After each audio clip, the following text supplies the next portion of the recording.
Now that we've got the fruit in the bins and it's a wine making event,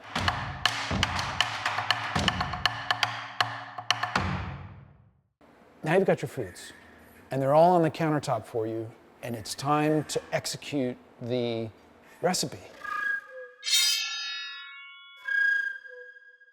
So you're looking back at your past, all the years, all the characters of those different wines, and you're remembering the recipe, but also being sensitive to the native ingredients that you've got today. That's what this is like. So the measuring this is sort of like, measuring the temperature or the fat content, the meat. This is a number and it's helpful. I want to know the pace at which this wine is changing.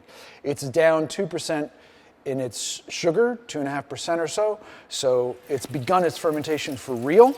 It's really on the path, and it's going to start to warm up. So the temperatures we've got now, I want to take advantage of.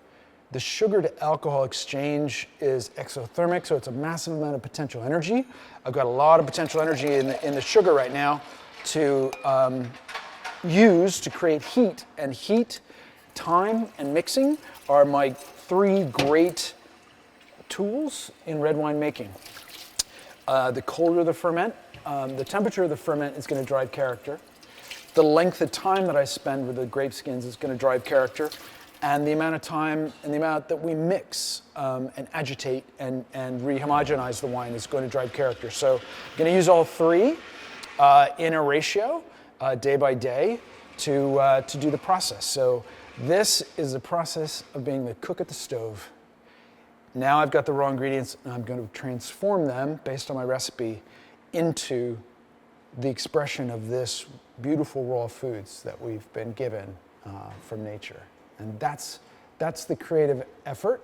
That's the cook's job, is to execute at the barbecue, execute in the kitchen exactly the intended, with sensitivity to the real ingredients. It's really, really exciting. It's a very narrow window, and every day matters.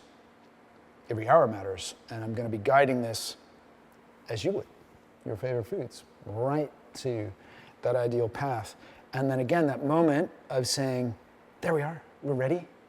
That's when we're going to take it off the skins. That's when we're going to separate the skins and seeds and finish just the wine, and still then pay attention to time, temperature, and biology, and put it in the right vessel and do all the right things.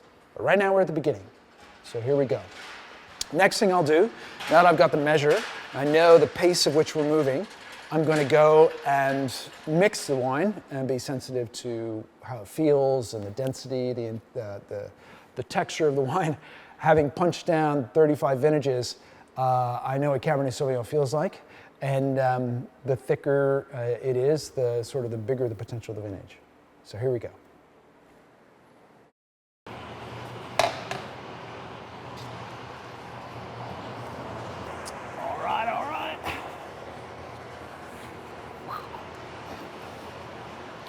Take a pit here and see if I can't get through this cab. A lot. This is good, thick stuff.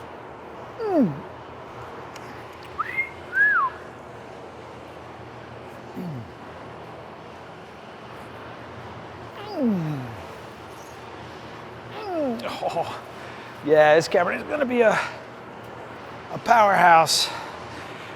No way around it. Wow.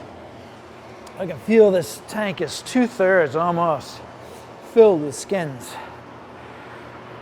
There's just a bit of juice at the bottom. Mostly it's skins. That's really great because there's just so much character to pull out of this wine. A powerful amount of really great skins to put into this wine, so we want to extract all that goodness. That's what this is. This mixing is a extraction process, a reblending of the grapes, dry grapes, back into the juice, dissolving of the skins, of the material in the skins back into the wine. Sometimes we'll do a forceful plunge like this, punch down, Sometimes we'll use air and bubble the wine up over the top of it.